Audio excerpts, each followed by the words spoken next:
Hello BookTube! Welcome to another Friday Reads video with a slightly different venue here. I have a new nightlight. Let me show you. This is Tubby. He's a little astronaut who holds a moon that changes colors, and then his head can swivel. And I generally have this light kind of pointing upward, but I thought I'd try a little something different for this video. It even comes with a remote, so you can like stick with a certain color, or you can increase the speed, all sorts of things you can do with it. You can have a timer on there. Really nice. You can change or lock in the nightlight where he's holding the moon, or turn it off completely. But I really enjoy it. It's a lot of fun. So anyway, I hope you guys enjoy it. Let me know what do you think about it. So I finished a couple things and I started a couple things. First off, I had gotten a 10-book digital deal for free. And this was the Little Leaf Creek series by Cindy Bell. And I decided to read book one, which was Chaos in Little Leaf Creek. Chaos is a good name for it because it was very chaotic. The whole 10-book series, I think I saw somewhere it was a little over 1,000 pages. So each volume, I'm assuming, is about a little over 100 pages. And there's way too much crammed into a very short period of time. Time seems to take on a whole new meaning in this book. Our main character, Cassie, is a widow, and she has decided to leave the big city where she's from and get a fresh new start and kind of return to her roots of a small little cozy village. And she finds that in Little Leaf Creek, where she moves to, kind of buys a house almost sight unseen, which is a bit crazy.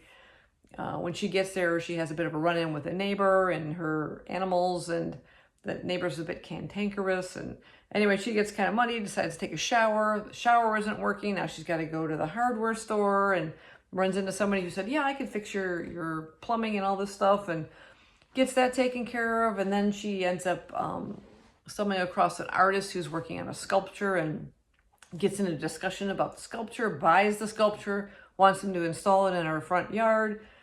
And then she ends up going to a diner and somehow ends up getting a job immediately, being hired as a waitress right at the lunch hour rush. So all this is taking place just in the morning. Way too much happening. The characters never really felt very fleshed out. There's a lot of like accusations and things flying back and forth.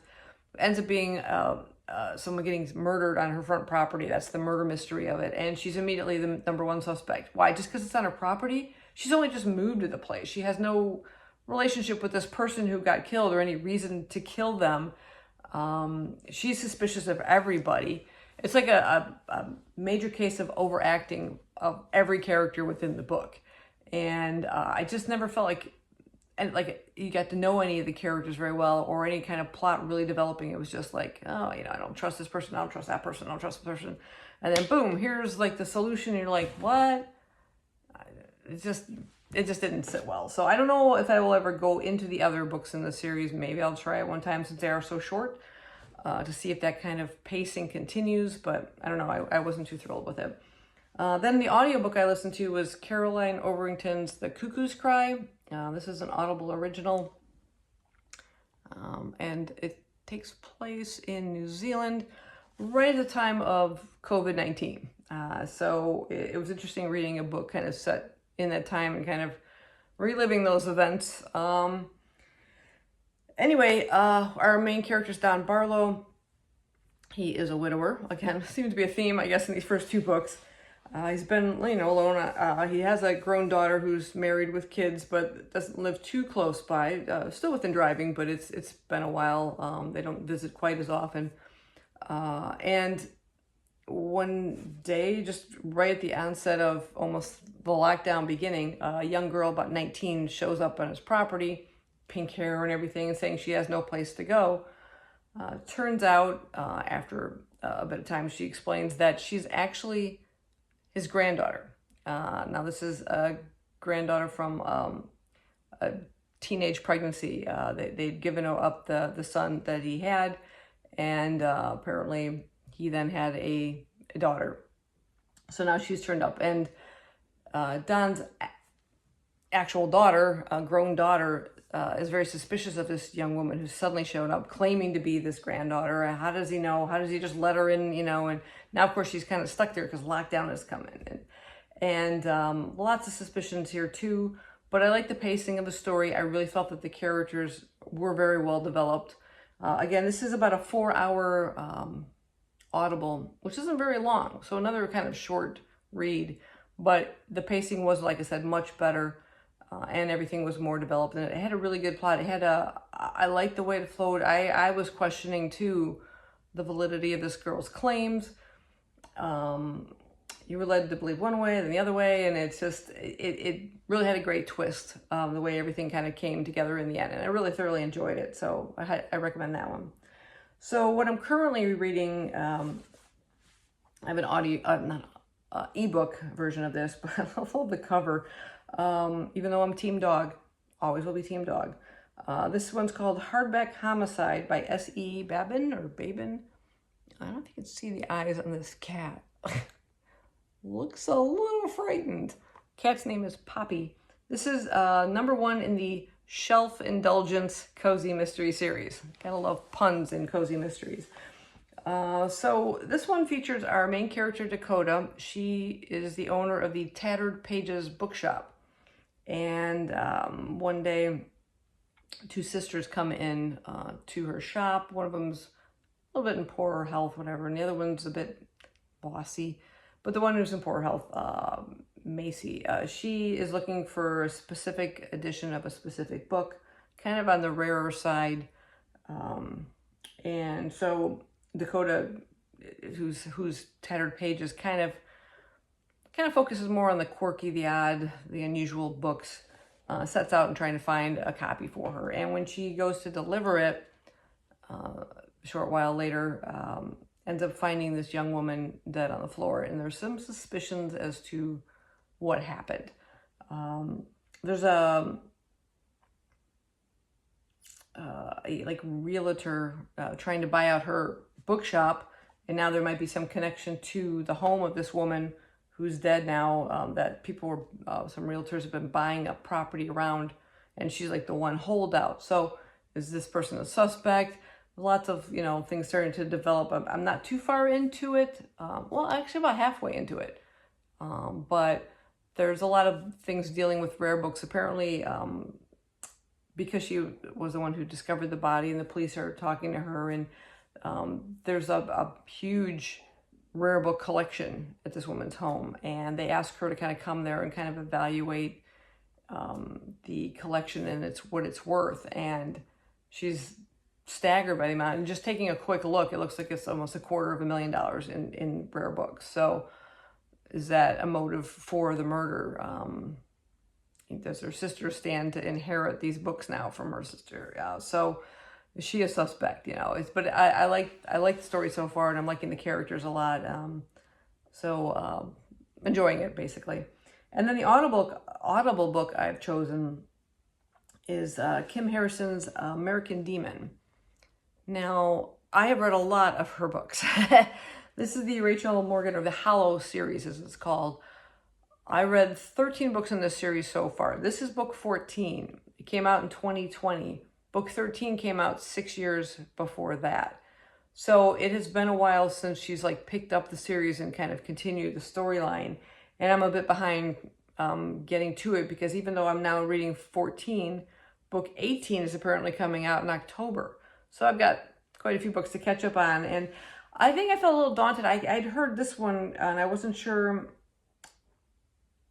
how it was going to continue from the original series. I really liked the original series and the way things wrapped up. And I know it was quite long, but again, like I said, very, very enjoyable. I highly recommend the Hollow series. Our main character, Rachel Morgan, is just such a great character. It takes place in Cincinnati, in the Hollows, which is the areas it's known as. And this is a world where there's Interlander species, where Rachel's a witch. You have vampires, werewolves, elves, pixies, all sorts of these otherworldly creatures that are known to exist. Rachel lives with as the series begins, lives with Ivy, a vampire, and Jenks, who's a pixie. And together they form this sort of bounty hunter thing where they bring in criminal Interlanders. And I thoroughly enjoy this series. It is such a phenomenal series. The progression of our main character, Rachel, is just amazing. I don't want to go into more details. I don't even want to really give you the plot of this book because that kind of gives away too much of what happens to this character. But I'm really enjoying it. Now, like I said, I got this as an Audible book. The beginning of the beginning of the audiobook, there's a lot of like kind of catching you back up on what has happened so far in the series, which is very good of the author to do that.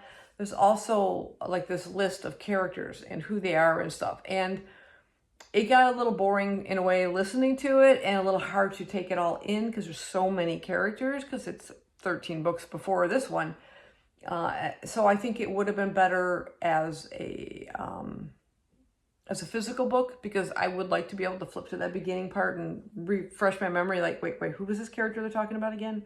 Because I'm getting things a little mixed up, but some of it's starting to come back. I'm remembering the feel of the characters and some of the instances and things that had happened up to this point. But like I said, I think a physical copy would have been better. Or if you read this, or if you want to listen to it from the beginning or listen to it consistently through. But to have that 6-year gap and all of a sudden having to catch up with all these characters, I need that like visual thing. So if I had a printout, that'd be great. But I don't have a copy of the book to get that. Anyway, I highly recommend the Hollow series by Kim Harrison if you haven't ever read that. So that's what I'm currently reading. I hope you've enjoyed the atmosphere. I feel like I should have some eerie space music or something. I don't know. But it is quite late. I've got to get up again early tomorrow and I have a long work day. So I'm filming this quite late. I'm not sure if you'll be seeing this late Friday or probably more likely early Saturday morning because I'm going to see if I can get it uploaded today. But anyway, I'm going to be putting Tubby and myself to sleep soon. Oh, one other thing. I forgot. I actually have a book haul for you. I haven't done one of these in a while. It's a single book haul, and I'm going to do a little unwrapping. I just got this book. I was a little late ordering it, and then I had to wait quite a while for it to show up. And it just came the other day. Get this plastic off. Nice away. I'm super excited to get to this, but I have to read the first book. This is the second book in the series, which was just released. This is Blood on the Wind by Dawn Kurtagich.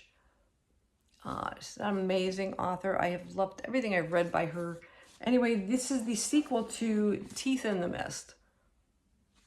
And the covers are so cool. This woman here, and it's like she's upside down floating around. But there is so much going on in her books that are visually stimulating that I don't know how well they would do on an Audible book. So I was almost considering just listening to book 1 to get caught up and then go into book 2. But I really want to immerse myself in the book again because there's just so much like text and notes and imagery that I think it really benefits to read a physical copy of her books. Wow, that was the first book. It's a little skinnier than the second one, is it? Interesting. A different publisher too. I can give you a little quick synopsis of this. I'll read book 1, if I can read it. Let's see. Okay. 16-year-old photography enthusiast Zoe has been fascinated by the haunted, burnt-out ruins of Medwin Mill House for as long as she can remember. So she and her best friend Polton run away to explore them. But are they really alone in the house? And who will know if something goes wrong? In 1851, 17-year-old Rowan arrives at Mill House as one of 3 wards, all with something to hide. When Rowan learns that she is connected to an ancient secret, she must escape the house before she is trapped forever. Then you go to 1583. Hermione, a young new bride, accompanies her husband to the wilds of North Wales, where he plans to build the largest watermill and mansion in the area. But rumors of unholy rituals lead to a tragic occurrence, and Hermione will need all her strength to defeat it. 3 teenagers, centuries apart, drawn together by one unholy pact, a pact made by a man who, more than 1,000 years later, may still be watching. This haunting and captivating mystery redefines the horror and fantasy space. So it's kind of multi-generational kind of thing here, multi-time frame, simultaneously reading these different, what's happening to these different women. and then it continues in this one. So I am super excited to get to it, but it's gonna have to wait till I reread this. And I vaguely remember aspects of this, but I have forgotten probably 90% of this because it's been a while since I've read it. In a way, it's a good thing. Not that it wasn't enjoyable. I loved it. I remember loving it when I read it because like I haven't not loved anything she's written yet. But I'm kind of glad I've forgotten it because I get to re-enjoy it again. You know what I mean? Like a fresh book. So I can't wait to get to that. So as soon as I finish at least American Demon, then I can focus more on it. Then I'm going to start in on that. So anyway, now I can wrap this up, hopefully get this uploaded. And I hope you guys are reading something great. And I will see you next time. Bye-bye.